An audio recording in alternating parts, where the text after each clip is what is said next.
In this video I'll be trying out the new OM1 camera for bird photography at Elmley Nature Reserve in Kent. So in this video I'm at Elmley Nature Reserve in Kent. It's a great location. There's lots of birds here, and today I've been photographing lapwing, oystercatcher, redshank, egrets, herons and short-eared owls. Today I'm luckily trying out the new Olympus camera, the OM1. I'm an Olympus ambassador, and fortunately Olympus sent me this camera body for a couple of days for a trial, and I'm very impressed with it. The autofocus is vastly superior to the EM1X and the EM1 Mark III. Not that they were bad, but this is a different ball game altogether. I do use the eye tracking on the EM1X and the Mark III, but basically mainly for birds where they're coming to feeders, or if they're on the ground and moving, that sort of thing. That's fine. It wasn't really great for birds in flight. I would have liked a better sky today to actually have a go at birds in flight, but there is short-eared owls here, and I managed to use it for photographing those. Once you get the bird in the actual frame and the focus locks onto it, it will hold it very, very well. And I use the bird tracking for this, for the birds in flight. I'd never use that on the EM1X. I'd just use a little cluster in the middle and use continuous autofocusing. But the tracking works well on this. So I've spent all morning driving up and down this 2-mile track. When you get to Elmley, you pay £6 to go in, but for £6 for a day's photography is not bad. And there's a 2-mile track across the marshland before you get to the car park where the short-eared owls are. Basically what you do is you drive up and down this track, and very slowly in second gear with the windows wound down, and you photograph out the car. So you're using the car as a mobile hide, and I just rest the camera on a beanbag here and photograph here. One of the problems you have sometimes with Elmley is the birds come too close. I've got the 300mm with a 1.4 converter, and when the birds are a distance away, that's fine. But sometimes you come here and literally the birds are about 12 foot away from the car. So that really, you have to drive on until you find ones that aren't quite so close. But it is a great location. I've been here a number of times over the years. Haven't been for about 3 years because of lockdown and everything. But it's still as good as ever, if not better. So I'm going to show you some still pictures and show you the range of birds that we have at this location. But I'd certainly recommend coming. Don't come over a weekend, it gets quite busy then. Go during the week if you can, when it's not so busy. So I hope you enjoy the video. So we're starting off looking at some birds that I photographed. I found this curlew only a short distance in from the entrance and managed to get a nice set of images of it. Elmley is one of the best locations, if not the best location in the UK to photograph lapwing. They are quite easy to photograph when on the marsh and do not seem to have any fear of cars. You're not allowed to get out of the car in this 2-mile stretch as you drive from the entrance to the car park, but with the windows of the car wound down and resting the lens on a beanbag, you can use the car as a mobile hide.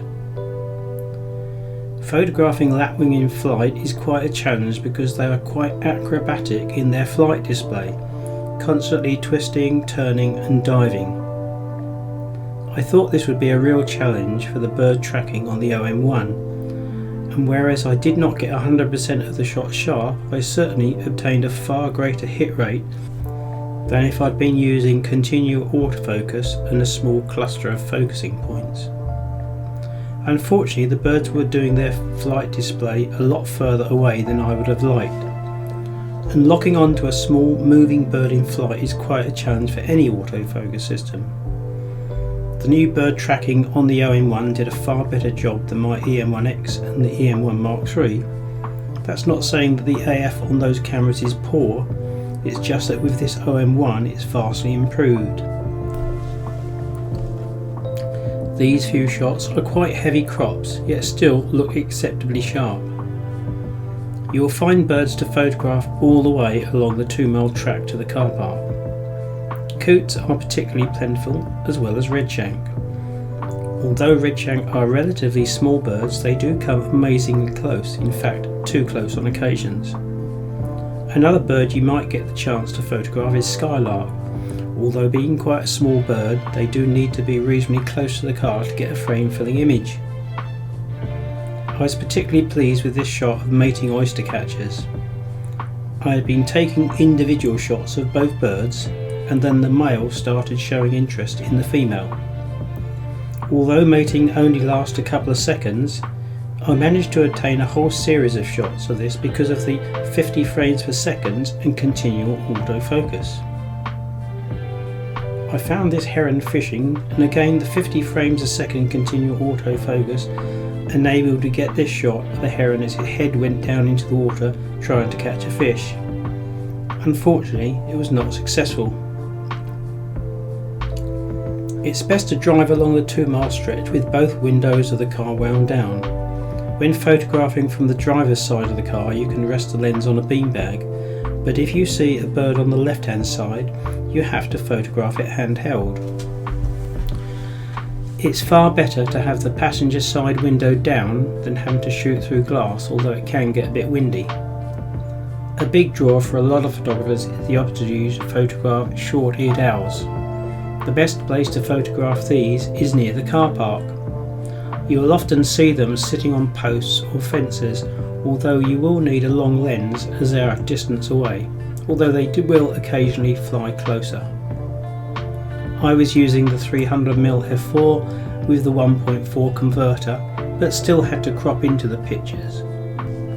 When previously photographing short-eared owls in flight with my OM1X, I would always use continual autofocus and a small cluster of focusing points in the centre of the viewfinder. Although the bird eye tracking on the OM1X was good for a lot of bird photography, it really didn't work that well for birds in flight. Using the bird tracking on the OM1 for flight photography was a new experience, and although it is by no means 100% perfect, the success rate of sharp images was far higher than anything I had previously achieved. Although this was only a first use of the OM1, I was very impressed. The viewfinder is a lot brighter, the menus, although different, are more intuitive and easier to navigate. I did not really get the chance to test out the OM1 fully, but the improved ISO performance, vastly improved autofocus and many other features will make this my main camera. I was a bit concerned at the fact that I only had one battery. I started shooting at 9:15 in the morning and packed up at around 3:15, 3:30 in the afternoon, and the battery lasted all day, which was a bonus. Going out with 2 fully charged batteries would allow you to shoot constantly from dawn to dusk. At just over £2,000 it's a big investment for a lot of people, but if you're into bird or action photography, it'd be well worth doing. I did not get the chance to test a number of the camera's facilities, but will do so in future videos. I hope you enjoyed the video and found it helpful. Please check out some of my other YouTube videos and subscribe to my channel to be notified of future uploads. Thanks for watching.